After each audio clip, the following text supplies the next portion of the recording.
I'm here with Agatha Krajewski, Director of Product at Shopify. Agatha has over a decade of experience in the product world with a background in software development. At Shopify, she leads the product team for the online store, as well as Shopify's new email marketing platform. And I'm super excited that she's here with us today. Agatha, thank you so much for coming. Thanks for having me. It's a pleasure to be on the show. Great. So let's dive in with my first question, which is the same for all of our guests. We just want to know what got you started on a career in tech and a career in product. Was there anything that particularly inspired you down this path when you were younger? Yeah, I would say my parents are both electrical engineers, and they were inside of the tech industry, but they were really on the engineering front, dealing with microservices or semiconductors, so very much on the hardware front. I knew I didn't want to go into the engineering front into computer hardware, but technology was always something that was present inside of my family, my exposure as I was growing up. That said, I actually was really interested in going into architecture as a child, and I focused on that so much growing up. And it was just at that last point when I was applying for colleges that I decided, well, why don't I try out business as well as architecture? And it was more of like a gut instinct to decide to go into business. So technology and the idea of going into information systems wasn't really a thing I thought about when I went first into college. But when I looked at my university and the other people that were inside of my business program, finance, accounting, marketing were just enormous classes with a lot of people moving into that space. And I've tended to always be the person who goes into kind of the path less traveled. And I looked at the information management systems course. There was 8 of us that were considering going into that particular major. I thought, okay, well, that's perfect for me. And as I learned a little bit more about management information systems, I kind of came to this conclusion that it's essentially the architecture of systems. So it kind of created that bridge for me and made me realize that it's really interesting, and it hits a lot of the interest points I had. That was basically my path into technology, and from there, everything else just laid itself out afterwards with the kinds of opportunities I got in terms of my career. That's so cool how like all of the things that we're interested in sort of connect in weird ways, and then we end up in product. Like I love it when that happens.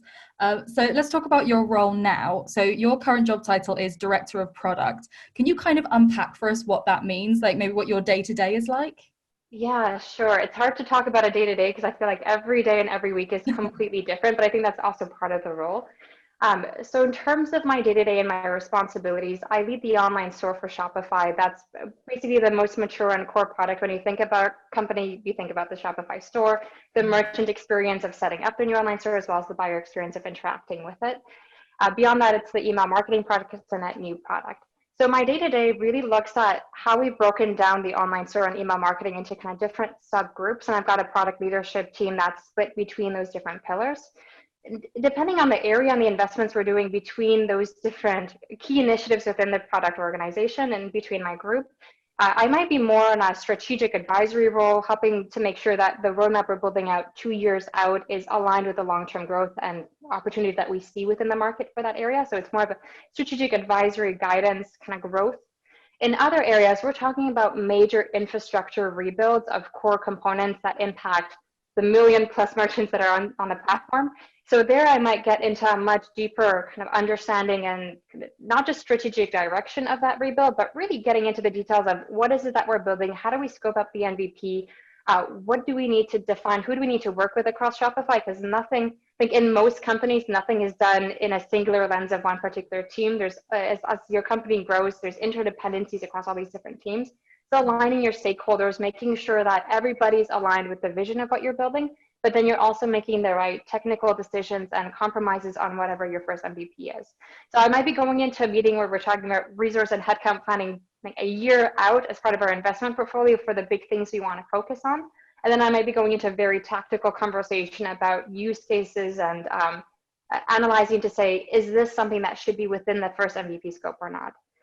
Beyond that, I would say, aside from the day-to-day product work, most of my time is then spent aligning with other product leaders or leadership individuals across Shopify to make sure that we're all working on a cohesive Shopify strategy and that we're all talking apples to apples. So I'm not working on something in silo and somebody else is working in silo.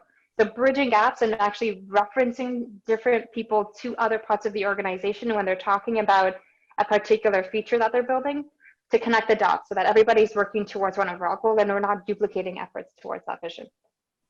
So when it comes with getting alignment across all of these different teams, do you have any like advice for how people can do that, or do you have any like secret tactics that you use to kind of, make those connections happen? Yeah, I mean, first is you've got to have relationships. I mean, it's so much easier to have a frank and serious conversation about priorities if you actually have some sort of a relationship with that person. I mean, that's a really even just like a video call, especially in this world now, a check-in so that you have a face behind the voice or behind the name that you're messaging. And just gut check alignments with different people. So checking in and seeing how your teams can help those teams align with their objectives always gives you a big advantage for when you as a team need help from that other group. Beyond that, having synthesized, I'm a huge proponent of frameworks and structure. It's everybody on my team knows that I'm a very structured person. So having a synthesized overview of your roadmap with a clear, we all know that roadmaps change all the time, that you can't commit to everything on top of your roadmap, but it's a great way for people to know what you're thinking. And at the current state in time, what is your future plan? So it helps to build the trigger. So anybody at any point in time in a different part of the business can take a look at your roadmap or your strategic plans and see how aligned they are and raise questions with you when they're uncertain. So I think between communicating broadly and sharing your plans and making it accessible, making it clear that you're not a walled garden or guarded within what you're doing as an individual team, but be very open and transparent about your work. And then having those spot relationships between different people. You don't have to have a relationship with everyone in the company, but you have a relationship with someone, they've got relationships with other people, and all of a sudden you've got your network of the entire business to be able to lean towards different individuals if you need to get something delivered or aligned, or even just to get feedback and gut checks on what you're thinking about prioritizing. Yeah, I think you're right. Like somewhere along the way, there's sort of been this like mental disconnect between people and business, but businesses are people at the end of the day. So I totally love what you just said. So I want to go like take a step back for a second. And I noticed that before you were working in product, you were actually in software development. What was that transition like for you? Was it like super smooth, just like slip right into product from software? Yeah, it's a funny, the reason I went into software development was completely arbitrary in the sense that I had a business degree. I did a couple programming courses on the side. And when I applied to my first job, I was applying to a consultant role. I really wanted to become a consultant when I came out of university. But because of my background and having a few computer science classes, the company recommended that I try software development first, because they very rightfully kind of informed me that understanding how software is built and really getting hands on it will help me then be able to shape my direction and to understand the implications when I'm doing consulting work in the future. So I very grudgingly, because it was my first job, you're going to say yes to it. You want to get started in your career. So of course I said yes, grudgingly, but accepting that it's a step forward. I did software development. It was in the context of what's called the professional services department. So we had a platform in this company, and I was responsible for then taking that platform and actually building the product on top of it specifically for each individual customer. And these were big enterprise customers that were asking for this software. Within that first year of doing a number of different implementations, I probably did about 10 or 15. But by the 15th one, I actually had a playbook of all the things that need to get fixed in the platform that I was leveraging in order to build my software. And it was kind of a rinse and repeat series of bug fixes, features, and enhancements that I would layer in. And then I would start the actual work that was like the specific needs for that particular customer. So after a year, which was the kind of my agreement with that first company, saying that I will be a software developer for a year as long as you give me the opportunity to move into consulting afterwards. So on the day after first year, I basically came to my boss at the time and said, all right, it's been a year, I'd like to move to consulting. And they said, okay, you can move to consulting if you want, we'll transition you into it.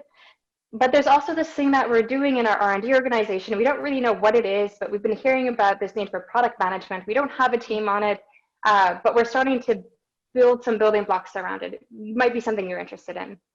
And so it was actually by complete luck that at the time where I was trying to, I got that exposure to software development, but wanting to change into something that was more business oriented, the company was looking to create product management. I moved into the role at the time. I didn't have a title for the first, I think, 3 or 4 months, so they didn't know what to call me. Eventually, we landed on a product specialist, just a very junior in my career, but I was starting to work on that product angle.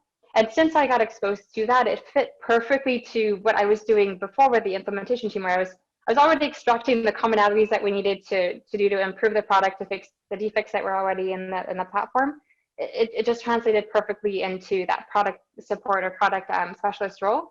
And I basically never looked back from there. That's so funny how it sort of almost happened accidentally. Like it was just this melting pot of your talents, and then, oh, we don't really know what you are, so I guess we'll call you a product manager, like, or a product specialist. Like, I love that it's it's such an like an almost an organic role where it's what you're doing, and then you get the title. So just actually, while we're on the topic of job titles, that's another thing that I wanted to ask you, is because you were a product specialist and you're now director of product. And I noticed you've also held the title of chief of product management. And it gets me thinking, do all these titles actually mean something? Like, is a chief of product management at one company doing the same as chief of product management at another? Or in your experience, were you doing something very similar as chief of product management to what you're doing as director of product? Or is there like a distinguishable difference there? There's definitely a difference. I can talk to it, but I think also to make it as a blanket statement, product management is different at every company, Oh right? yeah. There's kind of core aspects of product management that are the same, but how product management operates at every business or every company that I've worked with or I've talked to people at, there's a completely different profile. I mean, some companies call them program managers, but they are essentially product managers as well. Other ones, you might have a product marketing manager who's doing a lot of the product management work as well. So titles, I think, are a little bit fluid. You kind of have to dig a little bit deeper to understand what are the expectations of that particular role. I'd say the difference in what I was doing before as chief of product management, I was working as a director before I went into chief of product management. When I was working as a director, it was quite similar to what I'm doing now, just at a smaller scale. In that lens, I was working at a subcomponent of the bigger kind of platform that we were building within Lithion or within ADP. When I moved into chief of product management, my responsibility was really about looking at, kind of taking a step back. We were building a completely new enterprise HR software that was going to target human capital management solutions for enterprise customers across the world. It was going to be, and is in the process of becoming ADP's next generation platform. We're talking about all components of HCM, from your core kind of organizational management system to payroll, benefits, time compliance, everything that you think about HR is basically that. So when I moved into the chief of product management role, I was responsible for looking at where we are today with the size of the enterprise customers that we're targeting, where we've committed to from our kind of strategic plans to the board of directors a year and two out, and what key initiatives do we need to start today to build the platform foundations in order to be able to actually hit those commitments a year out. So I was working on things like architecting and defining ADP's engine for workflows and approval processes, for authorization engines, for kind of core eligibility engines and compensation management. So a lot of these kind of big infrastructure projects, I was probably working on about 3 to 5 at any given point in time, and in total probably worked around 25 of them during my time in that role. What was really unique about that role compared to kind of traditional product management is it was fully leadership through cross-functional management. What I mean by that is that I didn't have any direct reports. I had a dotted line for everybody in the product organization reporting to me, but I didn't actively manage anyone. My entire influence needed to be through kind of general thought leadership across the organization. And I would have at any point in time teams in a dotted line reporting up to me. I'd be driving the strategy behind that particular project, defining the vision, figuring out the MVP, doing the technical designs. So very much hands-on product work on big, complex net new builds, and mentoring the entire team to be able to get to that first MVP. And once we would launch the MVP, I would kind of take that group and hand it over to one of my peers who would be in a kind of VP or a director role at the time. And then they would take it and then they would grow it. And I'd be on to the next key infrastructure pieces and working with that new team. So I was pretty fluid across the whole Lithion organization, working on the most complex and important projects for us to succeed in order to meet our kind of the key milestones that we set as a company. That's so interesting. So how were you able to sort of guide the team if they weren't like directly reporting to you? Was it like I guess a lot of it was based on respect, or if they respect you, they're going to listen to you. But was there anything else involved that sort of allowed you to have that influence without necessarily the full authority of being like a line Yeah. manager? Well, I mean, partially I was still in the senior leadership Or, group, right? So yeah. it was still at a senior leadership level. So obviously I had influence on people's compensation performance and all, and the Mhm. like. But more than anything, it was very much around influence and respect. You can't be a successful product manager if you don't have that. I mean, from step one, when you're a product manager on a team, you know, even at the first level of your career, you don't manage the people that you work with. You lead through influence and you lead through passion and buy-in from that group towards the vision you're building. And whether you're again a product manager who's working as a member of a team, or whether you're a director of product or a VP or head of product at a company, you have the product group reporting to you, but you don't have the engineers. You don't have the go-to-market. Sometimes you do, but not always. You don't have UX. You don't have the whole company rallied. So you have to be the salesperson, the person who rallies and motivates everybody around it. So it really wasn't any different than had I had all those people reporting to me. It made my job a little bit easier because I could really focus on the nutty problems to make those products a success without dealing with the day-to-day people management components, but rather focus on mentorship. Mm. But beyond that, it wasn't really much influence because there wasn't really much difference in lack of influence because at that point you've already matured in being able to kind of create that rally around the vision and strategy that you're building. It's such a fascinating part of product management that you don't tell people what to do. You have to suggest what they might like to do and hope that they agree with you. So we couldn't record a podcast in 2020 and not talk about, I'm waving my arms, 2020. How has that impacted the way that you and your teams are working? As like, what were the main challenges for you to overcome with just, you know, everything? Yeah. So we've been at Shopify working remote since mid-March. And we've actually announced that we won't be going back to the offices in the way that we were traditionally. So we will most likely be moving forward with working from home indefinitely and still figuring out when we will be getting together in an office environment for likely for specific workshops or sessions. But I think the hardest part we had, particularly as a product team, is because of that element of influence and rallying people around your vision. It's harder, right? It's harder when you don't have the energy in the room to get people excited to kind of share your energy. It's harder to share that energy through a video call than it is in person. We luckily always do video. Every call at Shopify is a video call, so at least you do get to interact with individuals, and you see. It's always easier when you see that person than when it's just a voice on the other side. But that was probably the biggest challenge I had to bring my product team around. It's how do you still have that same wave of influence and excitement, and you share that with the team to get them rallied around where you want to take the product. And I think the second that we're all still struggling with this, how do we do these workshops? Right? It was so much easier, and we could all just sit down in a room, get in a whiteboard, lock the doors, and just draw it out and hash out the problems and the differences and align together. We're trying out lots of different tools. I'm a huge slide person, so I've become a little bit of a slide master. So even when we're having conversations and we're just talking, I'll just start popping out slides and just start drawing things out as if you were whiteboarding on slides, so that at least there's a visual to follow, and that you might have a whole 30 or 40 slides after a conversation of complete junk, but at least it helps guide the conversation towards an outcome. So I think what's been helping the team a lot is, I use slides, other people use Figmas to, from UX wireframe components. Find your own thing that helps engage to help engage the conversation. Don't just have a chat where you're all staring at one another in a video call, or even worse, you're just listening to each other's voices. Find a tool to bring you guys together, and then push others to start kind of co-collaborating with you in that tool, because that's the closest you can get to having a collaborative workshop. What's great about that exercise, though, that you didn't have in my boards, is that you actually already have a digital copy of all the stuff that you've been discussing, versus before when you'd be taking pictures of the screen, and then they end up like going into a folder or just sitting on your phone for ages, and eventually you will start to mimic some of those into a digital format.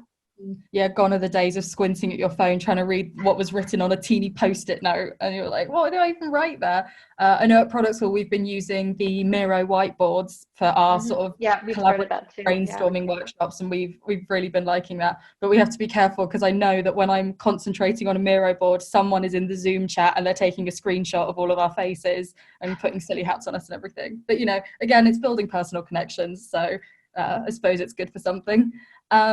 So we were just talking about sort of the teams facing problems, but I want to build off of that a little bit, because I know that there are so many, not just small businesses, but just off the top of my head, I'm thinking of small businesses who have been impacted by everything that's going on, and they're your customers as well.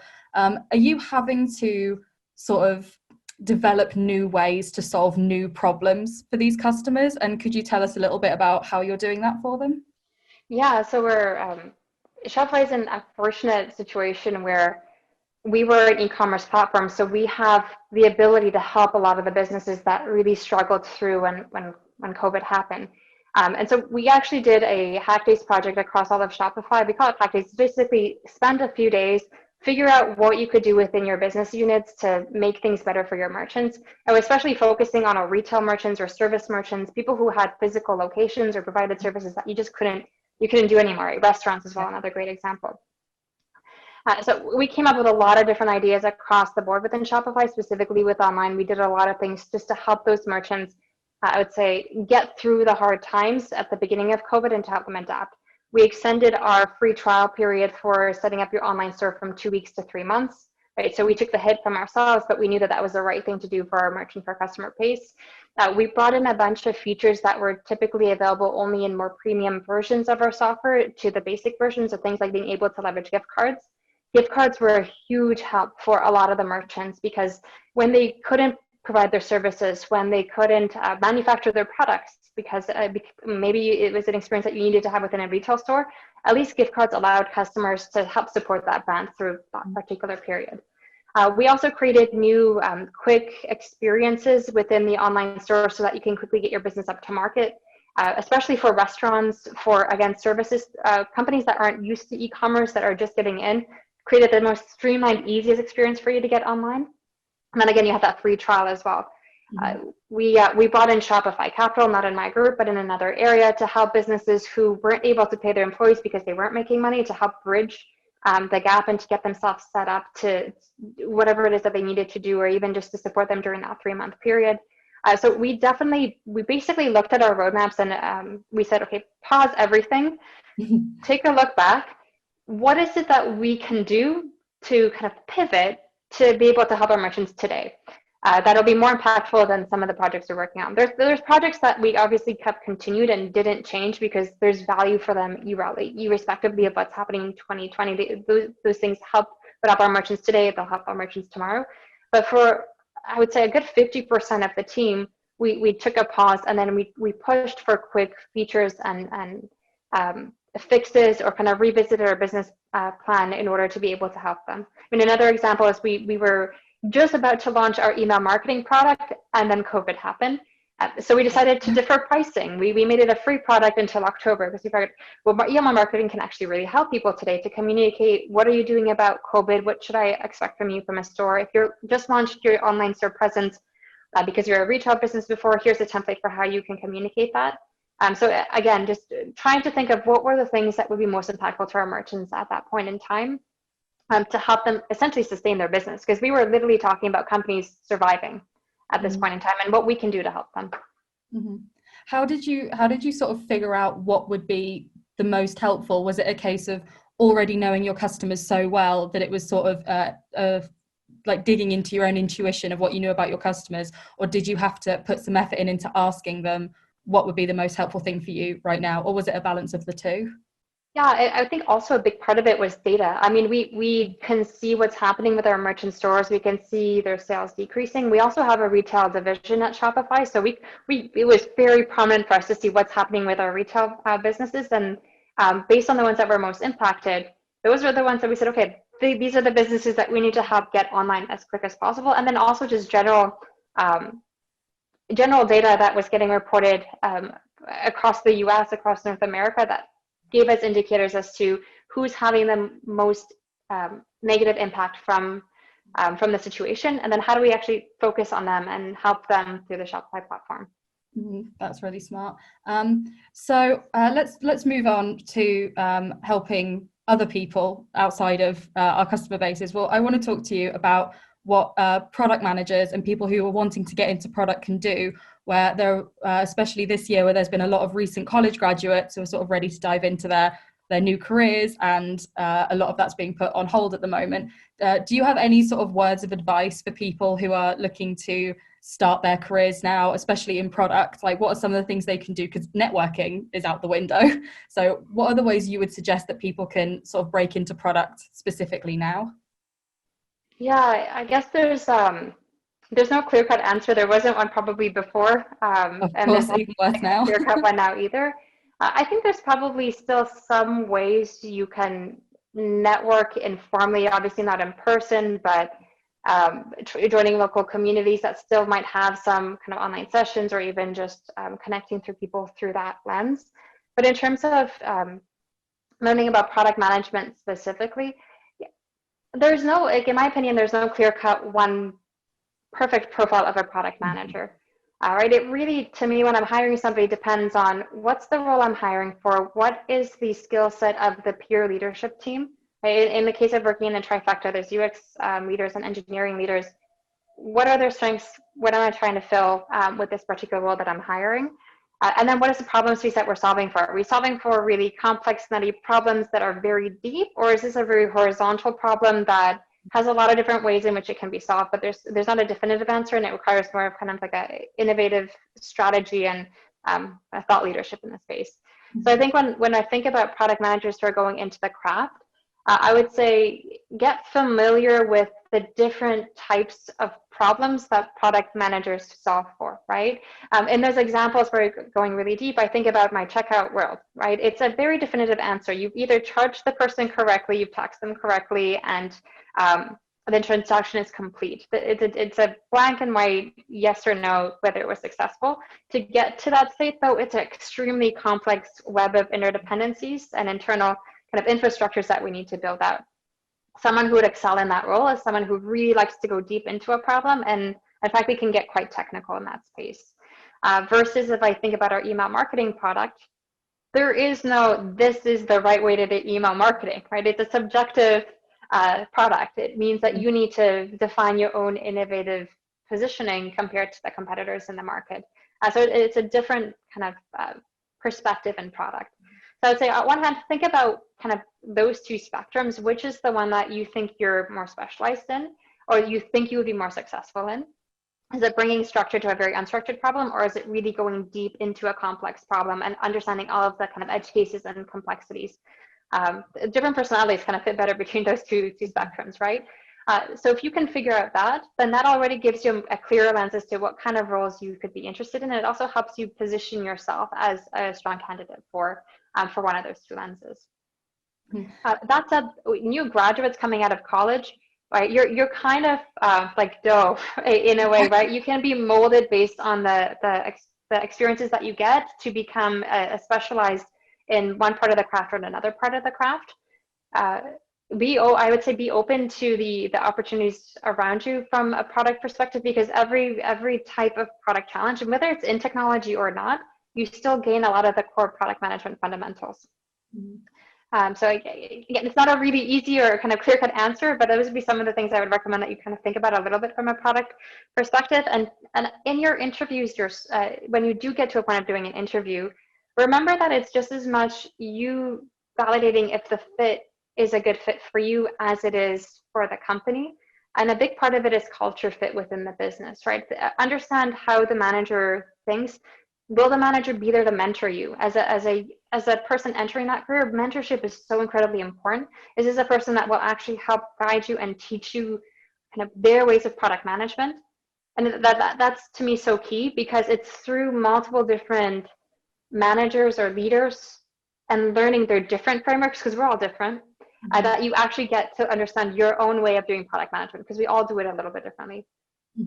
I think that's such a key point for people to understand, because in other professions, it's not quite as the roles aren't quite as malleable, I guess. So you read, you know that you're going for a specific job title, and you hit up LinkedIn and you just apply. But in product management, you need to really focus in on what the people want from you as a product manager. So it might not be a clear-cut answer, but I think that answer it's perfect. So I'd like to end on a note of optimism. Since we've talked about 2020, a little hit of optimism is always needed. Is there anything that you're particularly looking forward to or excited for in the future, whether that's in product, in tech, in your career, or just something in general that you think, yeah, that's a bright spot in the future that I'm going towards? That's an interesting question. I mean, there's lots of personal things. Like my daughter's growing up. I'm like really excited to see her get older and just see how she develops and see which traits of mine she actually has. In the world of product craft, I mean, I've spent the first year at Shopify really building up my team. We had nowhere near the amount of product managers we needed to have for the amount of engineers and UX designers, developers, and the demand in the company for what it is that we needed to build. So a big part of it was just growth and building up the building blocks to make the team sustainable. Now kind of making that pivot towards being able to myself actually also focus on some of the really interesting problems. I'm definitely the type of person who vectors towards the get a product from 0 to 1. I find it so fascinating to do these deep infrastructure builds to kind of get to that first version of the product. I get less excited when we get to from the 5 to 100. That's where I tend to hire product leaders that are really great on the growth of projects. So I guess where I'm really interested in is actually now at Shopify getting to really some of these really meaty infrastructures and planting some seeds and really supporting the company build up into kind of the future generation of a lot of the online store components. That's kind of where my passion always is, and it's where the part of the job that I love by far the most. Is that interest in architecture that you had coming into play? That's so fascinating. So I just have one more question for you, and then I'll let you get back to your busy day. Before I ask, I want to just say thank you again so much for being here. I think this has been super insightful, and I think people are really going to take away a lot from what we've talked about. Feel free to take a few seconds to think about the question. Everyone does. What is the greatest lesson product management has ever taught you? Yeah. It's a doozy. Yeah. I feel like I'm going to almost flip that a little bit, and then you'll tell me if I need to come up with another answer afterwards. But in terms of what is the greatest lesson product management taught me, I think it's actually the fact that from day one of myself having kind of my own personality, I was always a product manager. In the way I acted as a child, in the way I grew up, in the way that I had little jars to allocate all of my different, like my allowance got allocated into different jars, but then were prioritized, and I had a priority list of what I wanted to buy. To every time I was going on a vacation, I'd build literally a binder of all of the places that we wanted to go and see on our roadmap. Or our roadmap on our road trip, thinking about actually the entire group of people and what they would be interested in versus what it is that I'm interested in seeing, and then having that we must absolutely see these things. These would be nice to see. If we happen to have extra time, maybe we should see this. This kind of prioritization of my entire life and planning has kind of just been the way that I've always operated. So I think the reason product management fit me so well was because it actually is my personality. That the things that you succeed in product are the things that I've kind of always lived at by principles my entire life. So it was such a great fit. I guess the realization from that is whether it's product or whether it's whatever discipline or job that makes sense for you, if you can find that fit that aligns with who you are, your passions, your personality, what drives you with the job itself, you kind of don't need to worry about everything else because you're happy with what you do, and success, kind of career growth and opportunity, it kind of comes with the fact that you're enjoying what you're doing. It's contagious, right, at that point. That's probably the biggest lesson. So the fact that if you choose the right job, if you choose the right career, the options are endless for you, but it doesn't matter because you just enjoy what you do on a day-to-day basis anyways. I couldn't have asked for a better answer. I think that was perfect.